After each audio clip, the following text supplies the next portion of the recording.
এটা লোকাল মির্গা মাছ, প্রায় 2 কেজি কাছাকাছি আছে। এটা আমার কাটা হচ্ছে এখন। কাটা হওয়ার পর এটা আমরা আলু আর শিম দিয়ে রান্না করব। কাটা মোটামুটি শেষের পথে, কেটে ভালো করে আমরা ধুয়ে নেব। এখন তেল গরমও দিচ্ছি। তেল গরম হলে মাছগুলো আমরা ফ্রাই করে নেব।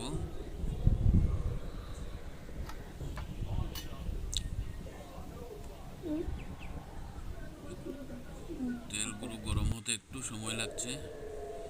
মাছগুলো হলুদ আর লবণ দিয়ে মিক্স করে নেব।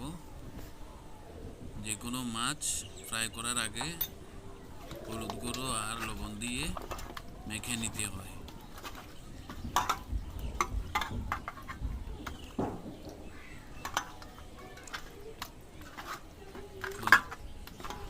তেলে দিয়ে দেবো এগুলো, মাছগুলো দুই তিনটা করে ভেজে নেব এগুলো।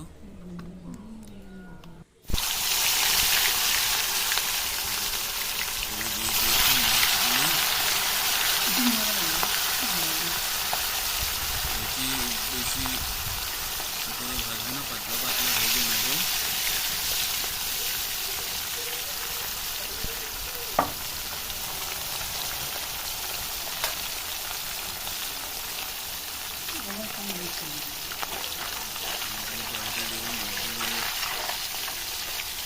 মাছ ভাজতে একটু অসুবিধা হয়।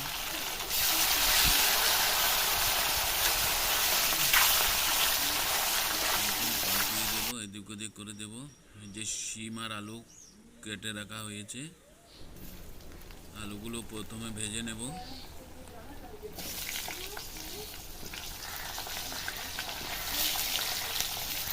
আলুগুলো ভেজে হওয়ার পরে আমরা পেঁয়াজ কুচির সাথে শিমগুলো ভেজে নেব, কষিয়ে নেব। শিমগুলো বের করবো না, হলুদ দিয়ে দেবো, একটু হলদি দেবো, একটু লবণ, কষিয়ে নেব এগুলো। শিমগুলো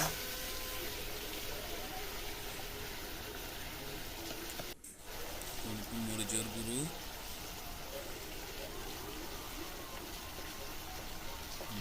জিরার গুঁড়ো আর একটু সামান্য হলদি গুঁড়ো দেব।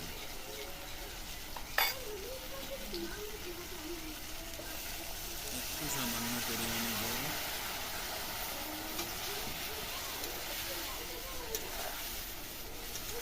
ভালো মতো নাড়িয়ে চাড়িয়ে কষিয়ে নেব এগুলো। এভাবে আপনারা ঘরে বানিয়ে খেয়ে দেখবেন। এই যে আলুগুলো দেওয়া হয়ে গেছে এখানে। এটা হলো বাঙালি রান্না। বাঙালিরা বিশেষ করে এইভাবে রান্না করে খায়। কষা হয়ে গেছে, জল দেব। জল বেশি দেব না। যখন হয়ে গেলে মাছগুলো দিয়ে দেব। রান্নাটা মোটামুটি হয়ে গেছে। যে রান্না শেষ, এগুলো আমরা একটা বাটিতে ঢেলে নেব। রান্নাটা যদি আপনাদের পছন্দ হয় তবে চ্যানেলটি সাবস্ক্রাইব করবেন, লাইক করবেন, কমেন্টে জানাবেন কীরকম হয়েছে ভিডিওটা। Thank you.